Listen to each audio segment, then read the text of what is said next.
Et on démarre avec vous, Catherine, puisque vous allez nous aider à lutter contre le froid. Oui, alors c'est vrai qu'en ce moment, on a un hiver qui est relativement clément, mais le soir il fait un peu frais, donc c'est exactement le temps idéal pour attraper un coup de froid, la crève, un rhume, etc.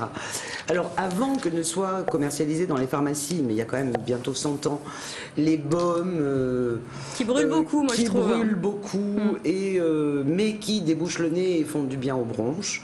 Dans toutes les maisons, il était d'usage de fabriquer une friction à base de plantes aromatiques, tout simplement. Ouais.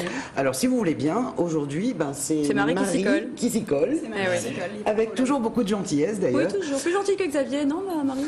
C'est pas du tout les mêmes. Non, moi je me régale autant avec Marie qu'avec Xavier, en fait. Vous êtes gentil. Alors, c'est une friction qui est excessivement simple à fabriquer et également très rapide à faire. La seule chose, c'est qu'il faut la laisser macérer 14 jours. Ah oui.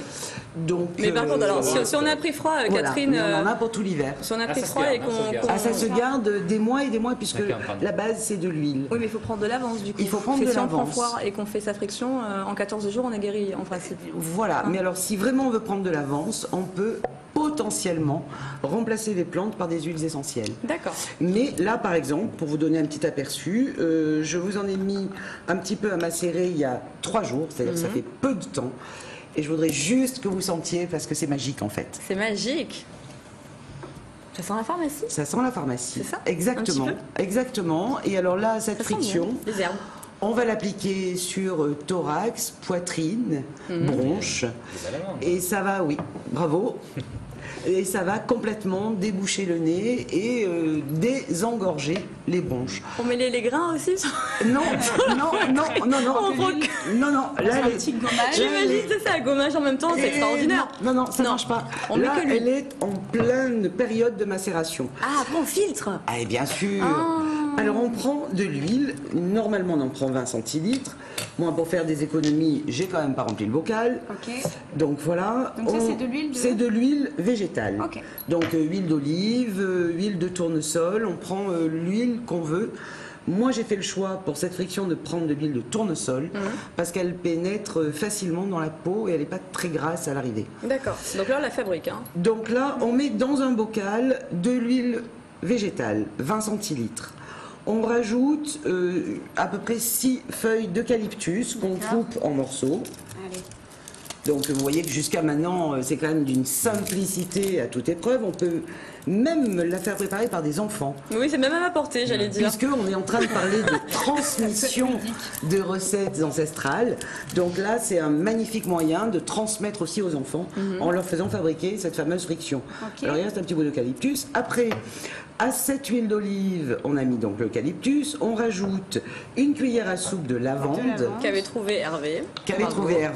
Absolument, sans même ouvrir le bocal. Il est fort. La lavande qui va servir à... La lavande, alors qui est pareil, qui est un expectorant, qui va déboucher le nez, qui va un petit peu chauffer les bronches. Voilà. Le thym, pareil, qui est une plante complètement magique en cas de rhume, coup de froid, refroidissement.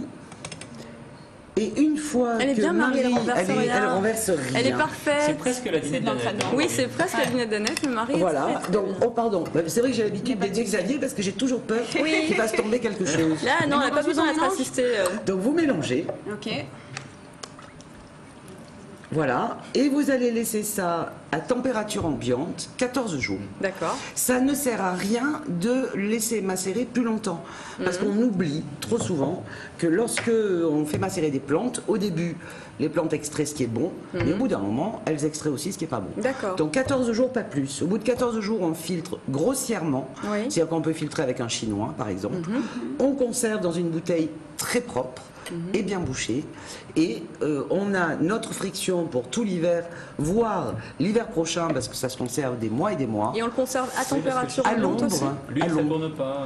Là, elle a vraiment macéré correctement, mais bon, avec 20 centilitres, on passe l'hiver avec toute la famille, et on n'hésite pas d'en mettre même à titre préventif le soir, quand on voit qu'on Et on sent tous la lavande.